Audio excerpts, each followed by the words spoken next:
Hey there, good people, and welcome back to the DNP podcast. I'm your host, Deb Agbade, and I'm ready for another week of NFL action. Also, happy Thanksgiving to those who celebrate.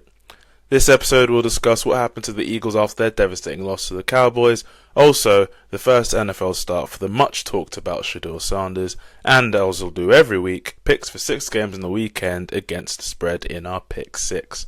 This pod will be available on Spotify, YouTube, and our podcast, so like, rate, subscribe, and all that good stuff so you can stay up to date with each upload.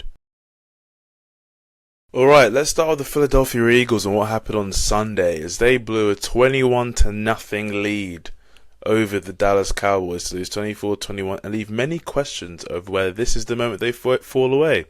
Which, I'll be honest, when it comes to the Philadelphia Eagles, it seems like win, lose or draw, there's always going to be some sort of topic of discussion, something to talk about, something negative as well, because naturally, big market, Philadelphia in sports-wise. So when it comes to their team, there's always going to be that sort of national, international, discussion, whether they're up to snuff, so to speak. But with Eagles in particular, it never seems to be something that is glowing or something that should lead to natural winning, or at least with another franchise it would be a conversation of they're done for, or this in the locker room cancer. But for some reason in years past the team seems to thrive in that chaos, especially when it comes to last season when they ended up winning the Super Bowl. But this game just felt like you had it in your hands, or you had an offense that was clicking, that Jalen Hurts was making the throws necessary, that had the team looking good and ready. And if this is the Eagles team that is going to be around for the remainder of the season, well, this 1 seed's definitely looking very nice. But as has been the case throughout the season, it's just inconsistent play on the offensive side of the ball, really, because the defense, especially since Jalen Phillips has come in, has definitely taken almost another leap to be much better than it was even before, because last season was suffocating, this season was suffocating in parts. It has now become a real kind of dominant unit. But when the offense isn't able to maintain drives, like after they get 21 to nothing up, it's like punt, turnover on downs, end of half, like that sort of stuff. Like, it's just like, why haven't they been able to get things moving? And when you look at their schedule and what's to come, so this Friday they've got the Bears on Prime, they've got the Chargers away, Raiders at home, Commanders away, Bills away, and then finish off with Commanders at home. So there are probably 3 games in there where there'd be heavy favourites with the Raiders, and then the 2 Commanders games pending whether Jaden Daniels will be back for those games, or if they even should put him back in that spot. But Chargers and Bills away, even the Bears at home to come, like that is going to be a Bears team that's coming in full of confidence, winning 7 of their last 8 or 8 of their last 9. Like, it's been a real feel-good factor coming in, which really does put things into perspective of the sort of dichotomy between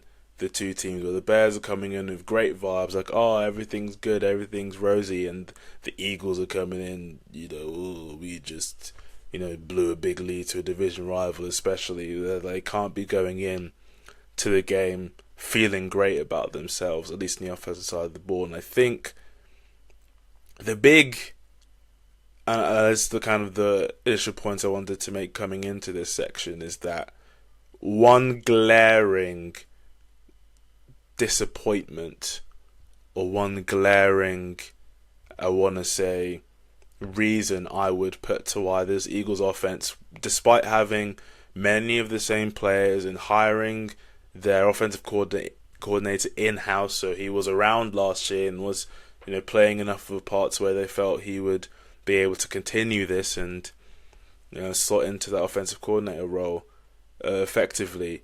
But the big difference between last year and this year is the fact that Saquon Barkley is just not playing at the level. And it might be, I guess, harsh to say, or harsh to expect someone who had 2,000 rushing yards last year to maintain what is a sort of Hall of Fame season, or that sort of absolutely dominating play that is, generally not very replicable, pardon me, for a running back to be able to take all those hits, take all that, weight on their shoulders, and essentially carry a team forward. It just seems that this year in particular, he has been just taken such a, like, not palatable, but such a precipitous fallback and drop in quality of play that it is really just damaging. Because last year it just seemed as if, he would get 7 yards before being touched, and then he'd make one cut and bang, he's gone. And it just seems that this year in particular, like, the cuts haven't come, or he hasn't been able to make the same level of plays to the same tune that he was last year, to be able to keep this offense at a point where you have to focus heavily on the run and load the box, and then that's when Devontae Smith and AJ Brown can hurt you over the top. It seems that teams can almost sit back and see, like, well, try and get Saquon to do what he was doing last year. He just can't do it. I'm not saying he's washed, or I'm not saying that, this is now the downturn of his career, that, okay, Eagles need to start looking at running back. It might just be an off year. But you look at the statistical drop-off, and last year he was rushing at a 5.8 yards per carry. This year at 3.7. That is unbelievable. Like, he's on pace to score 6 touchdowns. He has 4 touchdowns now, so he's on pace to finish the year with 6. Last year he had 13. So, last year he had 2,005 yards. This year he's on pace for just over 1,000. Like 1,057 was by the calculations. Like, this Eagles team, and I know I picked him to make the Super Bowl preseason, but you can't make a run to the Super Bowl if Saquon Barkley's not playing at least 70% of what he was last year. Right now he's on pace to be half the player.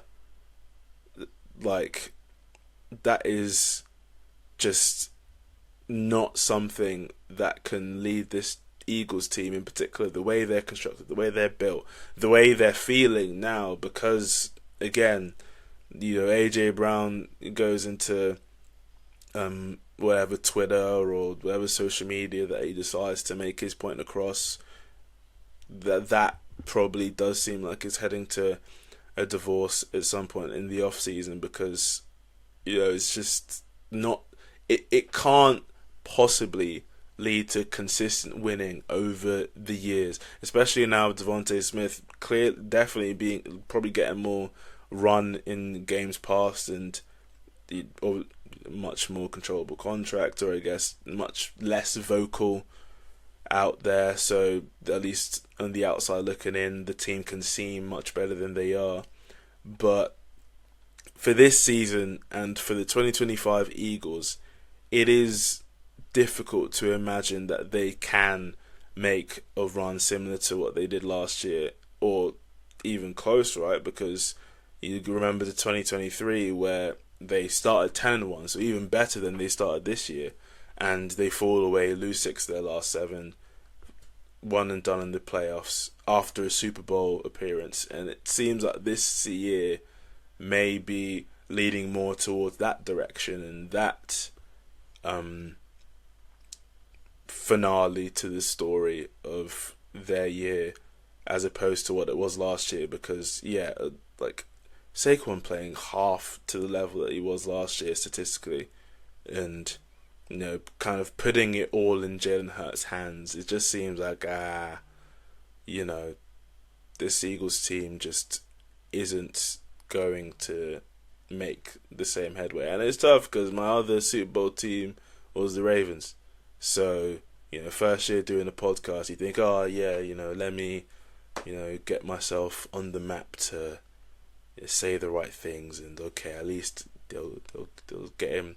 They'll get him for what he's saying on the pod, and he's making all these great points and all the predictions. Like, he sees the league really well, but that just seems like both of my Super Bowl picks aren't going to turn out the way that I hoped. But first year, rookie year, I can improve for the years to come. But yeah, I think without Saquon playing at that level, they're going to have to find a way to use the talent that they have to the best of their ability. But as currently situated, I just can't see that happening. The schedule coming up: Bears, Chargers, then Raiders, Commanders, Bills away. Like that, the way the Rams are looking, that 1 seed is most likely gone, and I just don't think a Super Bowl run is possible if they can't have the field run through Philly.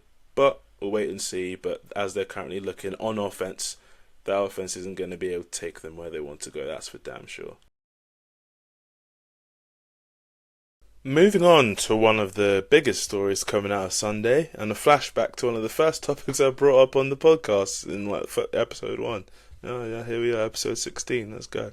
Which is Shedeur Sanders and his career with the Browns, and coming after his first NFL start, the first Browns quarterback since Eric Zaire in 1995 to win his first start. All the chat that was coming out. I don't know. If there's never been a 5th round rookie quarterback to get as much pub and as much chat and just as much attention and focus that Shedeur Sanders has. And I think one thing I'll say before I go into his actual performance is that I don't think there's enough balanced commentary about Shedeur Sanders out there in the media. It just seems that he's either the greatest thing since sliced bread, and how dare you denigrate or speak ill, like all tongue that rises against Shedeur Sanders shall not prosper, amen. Like, I think it's either that or it's, oh, how dare you show confidence in yourself, and you should sit there and be humble and and all those sort of bad faith takes. And we all know what sort of underlies in there when it comes to people discussing someone of Shedeur Sanders' sort of, how do I put this, image or what he portrays in his brand, and people just want to tear the guy down, which they obviously shouldn't, and you should just kind of look at the merit and what he's put on tape and what he has performed on the field when it comes to who he is as a quarterback, not who he is as a person. Don't go after the guy personally, just say, I don't think he will start in the NFL because, not that, how dare he, already speak about the off-season or something like that. I mean, yeah, it just seems like there's not enough balanced commentary, which I intend to bring. So, here's what I think of the guy, not trying to be too high or too low. Just, because with respect to the performance, like, it was it's a below average performance from a quarterback, really. But what do you expect from a 5th round rookie in their first NFL start, right? Like, he was fine. He was serviceable. They won the game 24-10. So he didn't kill anything for them. His one interception was a pretty bad one because, defense shows pressure and then he backs off and he thinks he has a window to throw and he doesn't, and it's just right into the bread basket for the linebacker. But that's not... It's what you expect from a rookie quarterback, or you can allow that to happen because it is his first NFL start. So I don't think there are a lot of people who probably be very dismissive of him in general and his potential as NFL quarterback, which it just isn't. It shouldn't be the case because, Carson Wentz makes crap throws all the time and he's had like a almost 10-year career. So I mean, to not to be too didn't mean to put Carson Wentz too much on blast there, but you know what I mean. There are many quarterbacks around the league who have will and are, you know, have made that throw in the past and will make that throw in the future, and they have very long careers, you know, just around franchises, whether, you know, backups or third string or starters, which, you know, Shador Sanders does have the chance to be long term if he performs or keeps growing in this Browns offense, because clearly he is a fan favorite and probably say locker room favorite. I think we all saw Myles Garrett's face after like that 50-yard bomb to Isaiah Bond, and you say, wow, okay, like you're getting the juice up of the locker room, which for a Browns team that currently does have no real playoff hopes or contention on their mind, like you need someone to come in and breathe some life into the team and add some energy that with all due respect to Dylan Gabriel just wasn't around and wasn't like it feels tough to just call out a guy for their height or their look or their build, but Dylan Gabriel's not built to be an NFL quarterback. Just when you're 5'8", 5'10", or in that range, and you know you're looking up at looking around your offensive line because they're like behemoths that you have to look over to find your guys in reception. And we've even seen with Bryce Young, right? Like, yeah, sure, he has had games mostly against the Falcons, which is really annoying, but really weird, but fair play to you because you do cook the Falcons almost every time you play them. But then you follow that up with a poor performance against the Niners. Like, you can't rely on guys who are are diminutive in their stature to be long-term franchise quarterbacks for a team. And however unfair you want to say, like, you know, I'm obviously not a former NFL player or played football at a particularly high level, just played at university, which, you know, go Stags. But it is just the fact of the matter that if you're under 6 foot in particular, like, quarterback isn't the position for you at the pro level to be a star or a franchise guy. Like, you can be a quarterback for sure, and you can, you know, we've seen Kyler Murray have a 7-year career being pretty decent, like managed to get the big contract for himself, and fair play to him, but, you know, it's just not going to be the case. But back on, that's enough of Dylan Gabriel, but back on Shador Sanders and what he was able to put forward, and now what he can do for himself in particular, mostly because that's what the Browns will hope for. They'll hope that they can not have to worry about a first round quarterback and they can supplement the pieces around it, because, you know, first, I think in terms of the draft, first round rookie quarterbacks are a much smaller hit rate than a first round tackle or a first round edge rusher. Like, the quarterback position is the hardest to get right. So if you, by luck of the draw, got it right in the 5th round, you say, okay, now we could supplement him with him while he's cheap to, you know, have the guys around. Look what San Francisco was able to do with 7th round Brock Purdy.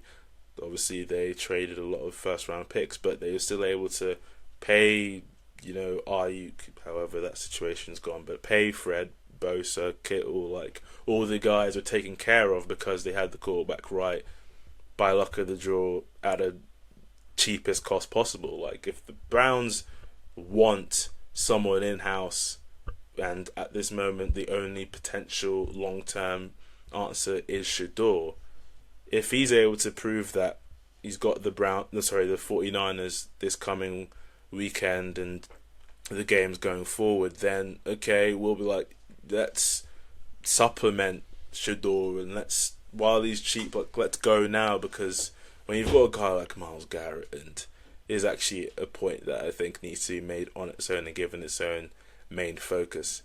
Guy's got 18 sacks in 11 games, and the sack record, let me just confirm this to be 100% sure, but I believe it's 23 in a season. And for a guy to have 6 games left, or 22 and a half even, Michael Strahan and TJ Watt have that tied with each other. So he needs 4.5 sacks in 6 games when he's had 80 and 11. So I think it's fair to say that Myles Garrett is going to break the sack record and kind of, stamp the, make the big stamp that he's going to do it. But he's doing it for a team that has no look in whatsoever. Not even like an average 5-5, 6-6, just run of the mill team. But you've got this exceptional player. It's a team that is going to be in the top 5 more likely than not. And he's having this exceptional season. So obviously he will be in the Hall of Fame and he'll have all the acclaim like Joe Thomas did in the generation gone by as a Browns player that never really got a look in for consistent winning and being, the GOAT with the rings to prove. Like he's just going to, as it looks, be a Brown for life, but a non-factor when it comes to making that big sack at the end of the Super Bowl to clinch it, like Aaron Donald was able to do at the end of his career. But hey, like I said before, if Shador can prove, and let's see what his schedule is going to be moving forward, because the Niners coming off, and look, if Brock Purdy continues to give short fields like he did to Bryce, then you've got a shot to pick up the shock there, and we'll see what I say in the pick 6. But after that, it's the Titans. So then the Bears, which have been very turnover profitable in their regard, but they've been giving up a lot of yards to these offenses that they go up against. So there is a chance here, and then you have Bills, Steelers, Bengals. So there is an opportunity here for Shador to sort of stamp himself as the Browns' future quarterback. Because if you give yourself 7 games, a consecutive 7-game run to be able to do it, and play at a level that, okay, if we put the pieces around him in a running game, like Judkins had 2 tuds, Sampson had that long touchdown which was able to make Shador look really good and have a hit the over for his passing yards, I guess is one way to put it. Then okay, there is a shot here because they have drafted really well. Like Schlesinger is a defensive rookie of the year nominee, and there are other people, okay, Judkins and Sampson. Like the Browns have a young nucleus that's with 2 first-round picks in the upcoming draft they can build on.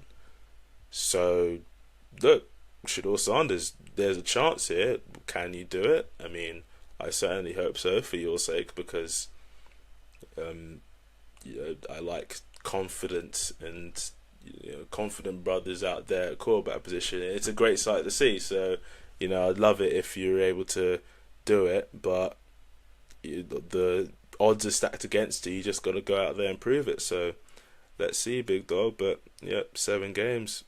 Time to prove it, son.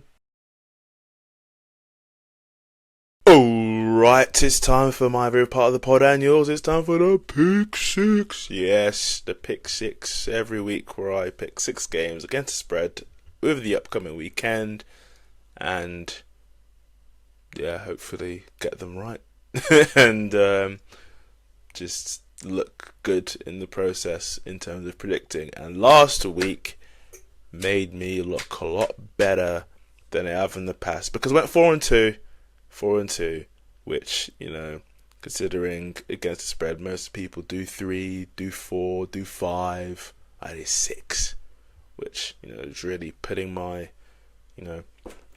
myself out there to lose a lot, and I have lost a lot this season. Total record goes 31-40.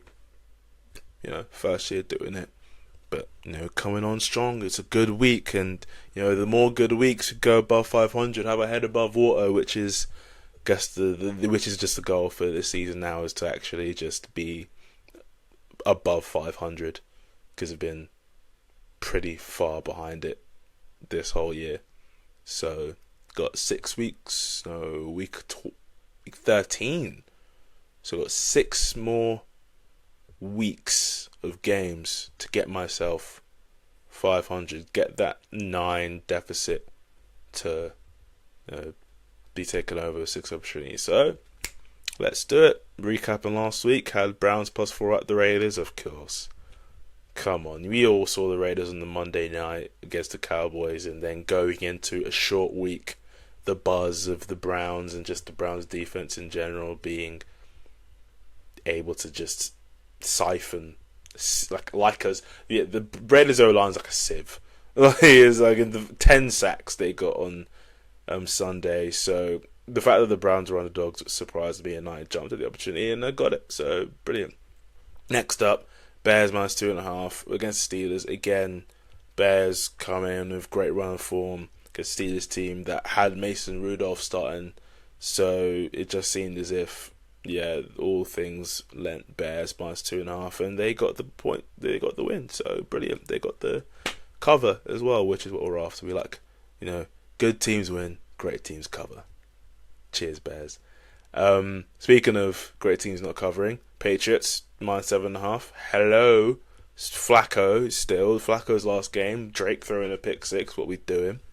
And getting the win by 6 with 7.5. So had the 7 plus the hook. Tough. Next up, Colts +3.5 at the Chiefs. Went to overtime, lost by a field goal. Man, that one always seemed like a tight one. So I think that's a good pick there. Cowboys +3.5 versus the Eagles. That looks ropey for a good bit. Jesus. Cowboys, thank you for coming back and eventually winning it, making allowing me to have a segment on the show where I talk about the Eagles again. That's what we're here for. We're here for topics, here for good conversation, good chat. That's what we got. And then the last one, Bucks +6.5 at Rams. It's just a loss. Like, I could say, but Baker went out. Even if Baker was still in there, these guys are getting dog walks from start to finish. So Bridgewater being in there, hopefully for the Bucks' sake, that Baker's fit and available for the rest of the season. If not, then it's going to be an NFC South race, and not good, not bad, just existing because 6-5 Bucks, 6-6 Panthers, just having a mid-off for that home playoff game. Jesus, do we need realignment? Do we need a sort of realignment just to have some more competitive parity, to where it's not just every year the NFC South sending the worst team in the field across the two conferences once at a time every year, seemingly obviously being the Bucks for many times in the past couple of years, but definitely just this 2020's post Brady NFC South has just been a sight to see. So maybe the NFL could do something about that. But anyway, we're not here for that. We're here for the pick 6. So this week starts us off, Bears +7 at the Eagles on Black Friday. It just seems that I don't know if the Eagles can get that +7 just seems like a lot. A whole touchdown score with the extra point. I don't think the Eagles can, after the week they've had, go out there and do that. And I think Ben Johnson, he has a plan. He's a really good offensive mind, really good offense coordinator. The Bears seem to be getting themselves into a groove at the minute, and they could outright win this, but the 7 points does seem too good to be true. So I'll take it. I'll fall for it, and if it doesn't come off, it doesn't come off. I just think it's just going to happen.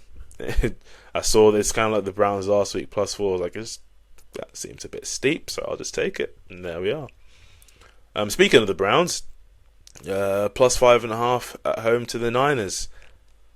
After seeing that Brock Purdy performance, I don't know. I don't think you could get away with the balls he was throwing and the way he was putting the football in danger on Monday night. Like, I stayed up, watched the whole thing, and it just seems like, oof.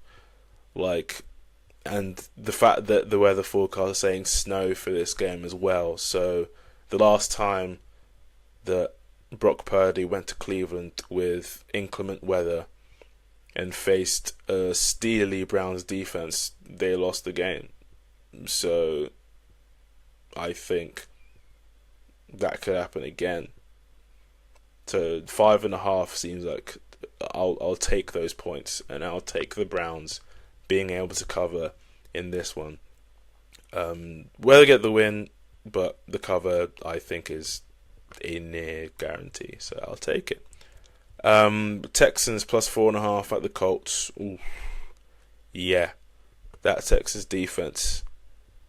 It's like I had to open a window because I felt that pressure that Josh Allen was feeling. Oh boy, what was it? 8 sacks they got on the guy, and defense in general that has been steely as of late. Taking a team that was 0-3 to start the season is now 6-5 and well in this playoff race because they've got 2 games against the Colts, and this one being the road one, the plus 4.5. It just seems like those divisional games, especially with playoffs on the line, it'll be tight. And 4.5, like, I'm getting, the field goal and more. So this one is it, like, especially with the game that happened last weekend with the Colts losing at Kansas City, like, this seems like it's going to be a very tense atmosphere, and almost Daniel Jones will have to be the one to take the mantle again and actually lead the Colts to win this one, which, I feel puts them in a compromising position. So I'll be very happy to take the plus 4.5 with the Texans here. Next up, Bills minus 3.5 at Steelers. Again, this probably goes to my season-long sort of just not trusting the Steelers, or just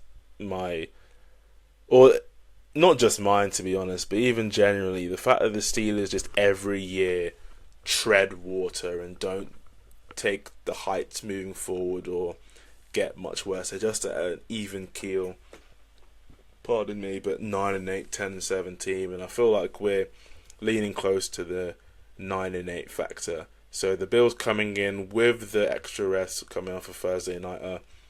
Josh Allen getting his number retired at Wyoming, be a good feeling for him in his first game back, and needing to get the wins as well. Like, the Bills are just capable of absolutely mauling a team when they need to. And I don't think this would be a mauling, but I think, like a 24-20, 27-24, or no, 27-24 won't do it for me, but 27-20, but that sort of game comes up for the Bills here, and they get right in a game that they kind of have to have for playoff positioning, because it's getting really close in the AFC playoff race, especially with a Steelers team that you'd want a tiebreaker over if the time came to it. So I like the Bills in this one.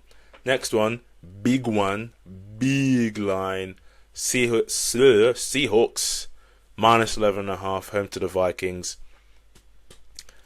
Max Brosmer is looking to start for the Vikings here, which I don't know if that's an upgrade on 9. This is JJ McCarthy, but it's not the type of defense you want to come in as an undrafted free agent rookie for your first game on the road against the 12s with the Seahawks. Getting the win over the Titans, but first game at home for a decent couple weeks. It's not a good spot for Max Brosmer, unfortunately, and the Vikings' season's effectively done because getting the losses in their last 2, and just JJ McCarthy just not looking the part at all. Like, even seeing the statistics, and he is ranking near the bottom of qualifying quarterbacks who have started. Like, it is bad. So the vibes all off. Like, vibes are a very important thing in this game when it comes to looking at these teams being able to cover, being able to win in as a whole. So it's very concerning from a Vikings fan perspective going into this game on the road against a Seattle team. So I think this one's gonna not. It's gonna be bad viewing if you're of Vikings persuasion. So minus 11.5 feels like a good one. And finally, last off, Broncos minus 5.5 at the Commanders. Sunday Night Football. Both teams coming off a bye, interestingly. But yeah, the Broncos team that needs it for the 1 seed, because the Patriots were able to, keep winning and stay winning. So from a Broncos perspective, defense is going to continue to maul against Marcus Mariota again, which I have my thoughts and feelings about him after his Falcons tenure. But yeah, this is not a good spot. 5.5, so I'm getting under a touchdown. I'm giving back less than a touchdown, laying those points. I'll take that easily for Sunday Night Football. Last time Commanders Sunday Night Football, Seahawks mauled them. Don't think the Broncos have the same offense, but I still feel like defensively the Broncos are going to maul them to the point where they're not going to get much off. So yeah, Broncos minus 5.5, and that's a good recipe for a 6-0 week, people. Yeah, come on. Well, yeah, here we are. That's the DNP podcast for this week, episode 16. Keep moving, keep pushing. Let's go. Let's keep going. Let's have a good weekend. Let's have a good Thanksgiving for those who celebrate, and just a good, week in general. But I'll see you next week, and let's have a good week of NFL action. Bye bye.